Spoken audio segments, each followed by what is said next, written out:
agriculture cannot go along with this carbon deal. You cannot agree to have your carbon emissions measured in any way, because what they want, like I read out of that Tyson Foods ESG report, what they want is your supplier data in a standardized way of calculating it. Because what do you think the next step is? They're going to want you to reduce it and reduce it and reduce it. It's $3 billion that the USDA took with no oversight. What they want to do with it is build a system that measures your carbon emissions. They're kind of giving away what the problem is there. The problem is you and your carbon emissions. And all the bigwigs in agriculture have pretty much signed on to this deal. And that narrative, that carbon emissions are this huge problem. But they also want to control how far you can travel. And they've actually tried to regulate this in different places in Europe, where they put up cameras that monitor their citizens, that make sure they're not traveling too far around the city or even driving older cars and things like that. And the citizens have cut the cameras down. The CEO for Rabobank had said, if you can't afford carbon offsets, you should not be allowed to fly. The only people that should be allowed to fly are those that can afford carbon offsets. And if you're too poor to fly and you want to travel, you should put on a virtual reality headset, and that's how you could see the world. They also wanted to control what you eat. In the New York City schools right now, they have taken meat off the menu for at least 2 days of the week.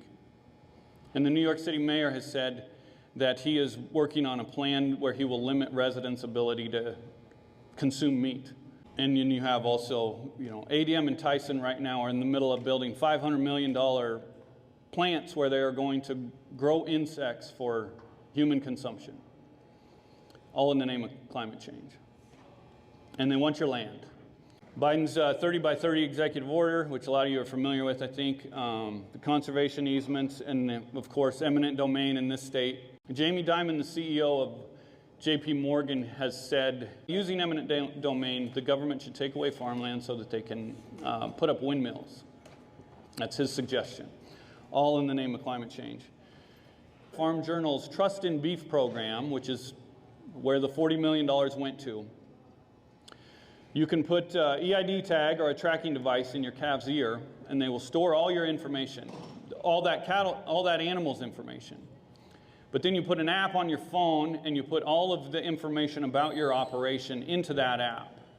How you to rotate your cattle, what you feed them, your land, soil, all that goes into the app. And then you download a software, another kind of software, and that's going to calculate your carbon emissions.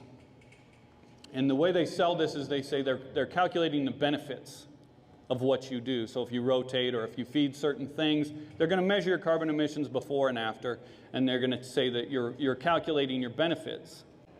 And so what do you think they're going to do with that information once they can control your entire operation and have all the measurements of carbon emissions from your entire operation? They're going to control every aspect of your life.